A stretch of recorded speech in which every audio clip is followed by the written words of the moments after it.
احمد و نصلی علی رسول الکریم اما بعد۔ دیکھیں بعض اعذار وہ ہیں کہ جن کی وجہ سے جو ہے شریعت نے اجازت دی ہے کہ مسلمان جو ہے روزہ نہ رکھے۔ ان میں سے ان اعذار میں سے ایک عذر وہ سفر کا ہے، اور سفر کے متعلق ہم نے وضاحت کر دی کہ شرعی سفر ہو، اور اسی طرح جو ہے دوسرا جو عذر ہے وہ مرض کی صورت میں ہے، اس کے متعلق جو ہے کلپ ریکارڈ ہو چکا ہے۔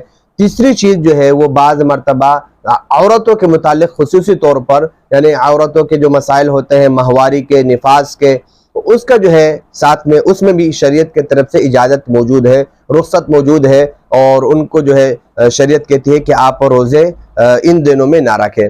سب سے پہلی بات یہ ہے کہ جہاں تک ماہواری کا تعلق ہے، یعنی حیض کا تعلق ہے، جب عورت کے حیض کے ایام شروع ہو جائے، ماہواری کے ایام شروع ہو جائے، تو اس دنوں میں روزہ رکھنا اس کے لیے جائز نہیں ہے۔ اگر دن کو مثال کے طور پر عورت نے روزہ رکھا تھا اور وہ دن کو مثال 12 بجے 11 بجے ماہواری شروع ہو چکی، تو تب بھی روزہ خود بخود ٹوٹ جائے گا، الگ سے جو اس کو توڑنے کی ضرورت نہیں ہے، روزہ خود بخود ٹوٹ جائے گا۔ وہ کچھ کھانا چاہے، کچھ پینا چاہے تو وہ سب کچھ کر سکتی ہے، اس دن سے ہی اس کو قضا کرنی پڑے گی۔ مثال یہ دن بھی شمار کیا جائے گا، یہ نہیں ہوگا کہ مثال کے طور پر اس کا تو میں نے روزہ رکھا تھا، نیت بھی کی تھی، سب کچھ کیا تھا، اس دن کا روزہ بھی ٹوٹ چکا ہے، آگے جتنے دن مثال کے طور پر عورت کی جو عادت ہوتی ہے 7 دن 8 دن، اور یہ بھی یاد رکھے ماہواری جو ہوتی ہے، حیض کے جو ایام ہوتے ہیں کم سے کم وہ 3 دن ہے اور زیادہ سے زیادہ 10 دن ہے۔ اس سے زیادہ اگر خون آتا ہے، ماہواری آتی ہے، تو وہ پھر ماہواری نہیں کہلائے گی، وہ حیض نہیں کہلائے گا، یہ احکام اس پر نہیں لاگو ہوں گے۔ اس کے بعد اگر 10 دن کے بعد بھی عورت کو جو ہے مثال کے طور پر خون آتا ہے، پھر وہ استحاضہ کہلاتا ہے۔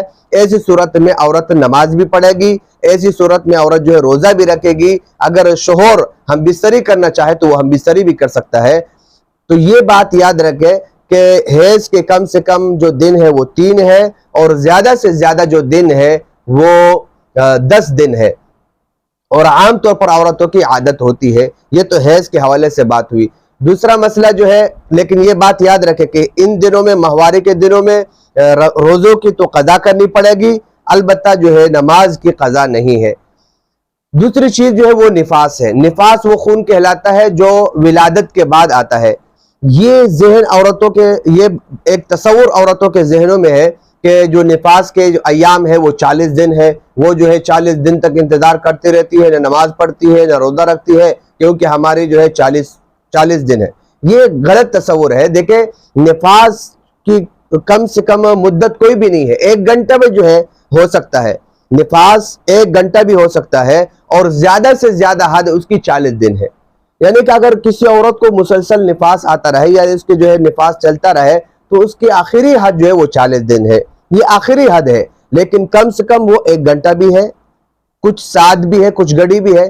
تو لہٰذا یہ بات یاد رکھے، عورتوں کی جو عادت ہوتی ہے، مثال کے طور پر عام طور پر عورتوں کی عادت ولادت کے بعد جو نفاس کی ہوتی ہے وہ 15 دن 20 دن، یہ عام روٹین ہے، یہی ہوتی ہے۔ تو لہٰذا جب وہ پاک ہو جائے 10 دن کے بعد، 15 دن کے بعد، 20 دن کے بعد، جو عادت ان کی ہے، اس کے بعد وہ روزے بھی رکھے گی، اس کے بعد وہ نماز بھی پڑھے گی۔ لیکن اگر رمضان المبارک میں نفاس کے ایام آتے ہیں، تو ایسی صورت میں شریعت کی طرف سے ان کو اجازت ہے کہ اس میں وہ روزے نہ رکھے۔ لیکن یہ بات یاد رکھے کہ 40 دن نہیں ہے کہ وہ ہر صورت میں 40 دن کا انتظار کیا جائے۔ تو یہ 2 عورتیں جو ہے، یہ 2 مسئلے بنیادی طور پر عورتوں کے متعلق ہے، اس کو سمجھے اور اس پر جو ہے عمل کرے۔